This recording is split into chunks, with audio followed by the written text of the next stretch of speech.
Friends, this is going to be an additional video over and above. We had 3 videos on our main channel. There was a need. The reason is that some of the things were left unreported. पहली बात तो मैं आप लोगों से अगर पूछूं, आप लोगों ने शकूर राणा का नाम सुना है? नहीं सुना। गैरी सॉबर्स का नाम सुना है? नहीं सुना। People say that he has been the greatest all-rounder 1970s में है, और वो सिर्फ ऑफ स्पिन नहीं कर सकता था, बाकी सब कुछ कर सकता था। तो उसने क्या कहा कि आप मेरे को प्रसन्ना दे दो। Prasanna was the greatest off spinner eight that time, और क्या दुनिया के कोई भी 11 खिलाड़ी खड़े कर दो। तो उसके जवाब में हमारे बिशन सिंह बेदी जो हैं, उन्होंने कहा कि हमें एक शकूर राणा दे दो पाकिस्तान का, और पूरी दुनिया खड़ी कर दो। एक्चुअली शकूर राणा जो है पाकिस्तान का एम्पायर था, तो उनके खिलाफ कोई भी टीम हो, बॉल पैड पे लगनी चाहिए और बॉलर को अपील करनी है और उसने उंगली खड़ी कर देनी, आउट है चाहे नहीं। वही बात जो है, पूरा हिंदुस्तान एक तरफ इलेक्शन लड़ रहा है, दूसरी तरफ पीएम कहते हैं मेरे पास ईसी है। तो इलेक्शन कमीशन ने जो कुछ भी किया, आपको वो अनिल मसीह याद होगा, चंडीगढ़ मेयर के जो हुआ था, तो अगर वहां हो सकता है तो यहाँ क्यों नहीं हो सकता? एक चीज बता दूं, सबसे पहली बार रिगिंग कब हुई थी इलेक्शन की, आपको पता है? आपके जो फर्स्ट एजुकेशन मिनिस्टर थे कौन थे? मौलाना आजाद। हार रहे थे रामनगर में या रामपुर में। नेहरू जी अड़ गए, नहीं ये तो जीतेगा ही। उन्होंने यूपी के सीएम को बोला, सीएम ने कलेक्टर को बोला जब तक ये जीतेगा नहीं तब तक रिजल्ट डिक्लेयर नहीं करना। तो पहली बूथ कैप्चरिंग तो तभी शुरू हो गई थी, और उसके बाद चाहे आप मैनुअल वोटिंग कीजिए, चाहे यहाँ बूथ कैप्चरिंग तो कभी भी हो सकती है। अब इलेक्शन कमीशन जो है उसका जो रवैया रहा है सबको पता है। 11 days it took to give percentage. पहले तो तीसरे दिन फुल फिगर्स आ जाती थी, पांचवें फेज में क्यों फिगर्स आ गई, छठे में क्यों फिगर्स आ गई दूसरे दिन, जबकि उन्होंने सुप्रीम कोर्ट को कहा कि नहीं सर ये पॉसिबल नहीं है, इट विल टेक टाइम, जैसे इलेक्शन बॉन्ड के टाइम पे उन्होंने कहा था। तो अब क्यों नहीं टाइम लग रहा? और फिर सुप्रीम कोर्ट मान भी गया। This is I don't think we say healthy augury with the Supreme Court also. So how many wounds would come out of after the elections are over? बहुत सारे सवाल उठते हैं। जैसे एक सवाल उठता है, आपने श्याम रंगीला का नाम सुना है, जो मोदी जी की मिमिक्री करता है? उसका उसका उसको इलेक्शन ही नहीं लड़ने दिया गया। What kind of democracy we are following?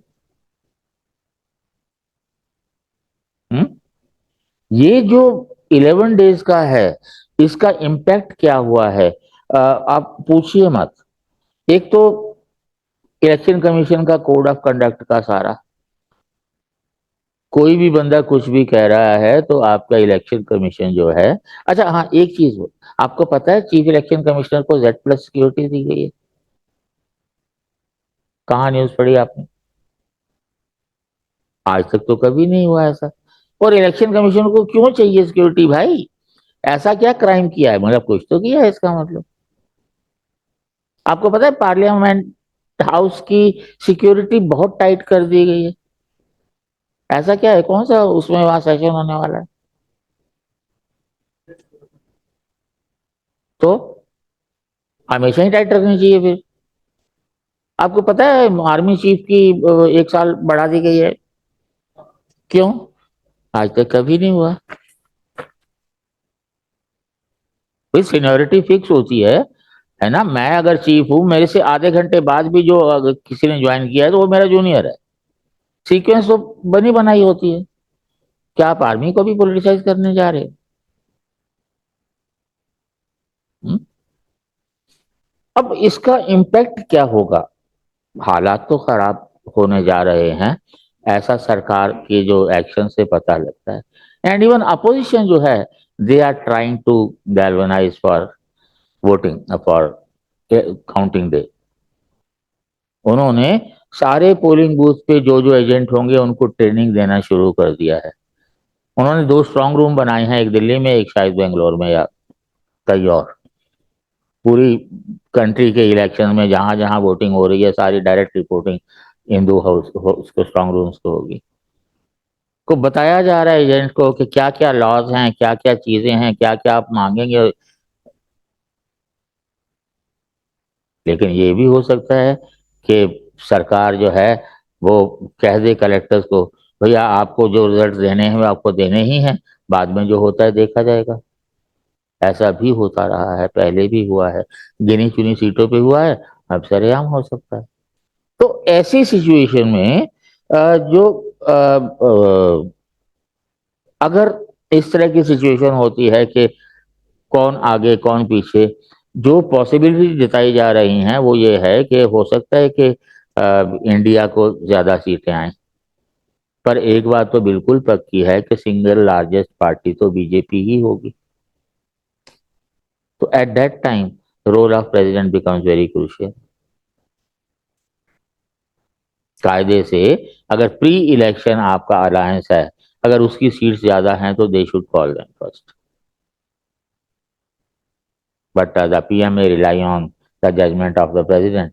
क्या लगता है कि president will listen to the prime minister? The way president has been insulted, still you say it will. आपको पता है अडवाणी जी को जब देने के लिए गए थे अवार्ड, तो प्राइम मिनिस्टर बैठे हैं, प्रेसिडेंट खड़ी है। उनको समझ नहीं इस चीज की। जब पार्लियामेंट हाउस का इनॉग्रेशन हो रहा है तो प्रेसिडेंट को नहीं बुलाया जा रहा, जबकि आप लोग पढ़ते हैं क्या है, president and the parliament, Lok Sabha and Rajya Sabha. तो आपको क्या लगता है कि she will take it rightly? मुझे तो नहीं लगता कि लेना चाहिए। और अदरवाइज भी जो सिंगल लार्जेस्ट पार्टी का बात नहीं होती, इवन अगर 2 ग्रुप्स हैं, प्री इलेक्शन अगर है स्ट्रेटजी, तो बुलाया तो पहले उनको जाना चाहिए। कायदा तो यही कहता है, but it depends on the president. तो कुल मिला के जो हालात बनाए जा रहे हैं, और जो 3 दिन पहले प्राइम मिनिस्टर ने छुट्टी ले ली इलेक्शन कैंपेन से, सारा दिन ऑफिस में बैठे रहे, कौन कौन सी फाइलें साइन की उन्होंने, कम से कम 5 सेक्रेटरी चेंज किए गए, ये तो मेरे को ही पता है। एक एग्रीमेंट, एक कंडीशन ऐसी कुछ लाई गई है लॉ में कि आपके जो जापानीज एम्बेसडर जो हैं वो इंडियन कारपोरेट के साथ कुछ करने जा रहे हैं। Again that is not a part of, आप you are an acting prime minister, policy decisions नहीं होने चाहिए। सेक्रेटरी तो ट्रांसफर कर दिया आपने, वो तो नई सरकार वापस कर सकती है, लेकिन जो इंटरनेशनल एग्रीमेंट्स हैं उसमें क्या किया जा सकता है पता नहीं। और अडानी के फेवर में एक और मतलब इस तरह का करना जापानीज गवर्नमेंट के साथ, आप अब कितना क्रिटिसाइज कर लोगे यार, बोर नहीं हो गए क्या? तो कल जो एग्जिट पोल आने वाले हैं, बड़ा क्लियर मैंडेट देखेंगे आप। जो भी कारपोरेट के हाउसेस हैं, टीवी मीडिया वाले, वो सब बताएंगे बीजेपी एंड प्लस जो है वो 350 प्लस होगा। डायरेक्शन दी गई है उनको कि 350 से ऊपर ही देना है आपने। और जो सोशल मीडिया वाले हैं, वो जो पिक्चर दिखाएंगे वो 250 या बिलो बताएंगे। हम्म। तो और ये जो हमारे पीएम जो चले गए हैं, अब सारा टीवी उसी को दिखाता रहेगा। इस वक्त जो है इलेक्शन की बात है, इस वक्त सारे issues related to election discuss होने चाहिए। क्या मोदी जी रिट्रीट कर गए हैं उस पर डिस्कस होना चाहिए। ये तो डाइवर्सनी टैक्टिक्स जो हैं ये तो होती ही रहती है, मास्टर हैं हमारे साथ। तो कुल मिलाकर के आसार कोई बहुत अच्छे नहीं है, लेकिन may be it is a churning of the democracy. जब अमृत मंथन हुआ था तो कुछ बेहतर ही निकला था। That is what we can expect. But as citizen of India आपका क्या रोल होना चाहिए? पीस मेकिंग के लिए जाओगे क्या? खुद ही पीसफुली बैठ जाओ तो वो भी एक काम हो जाएगा।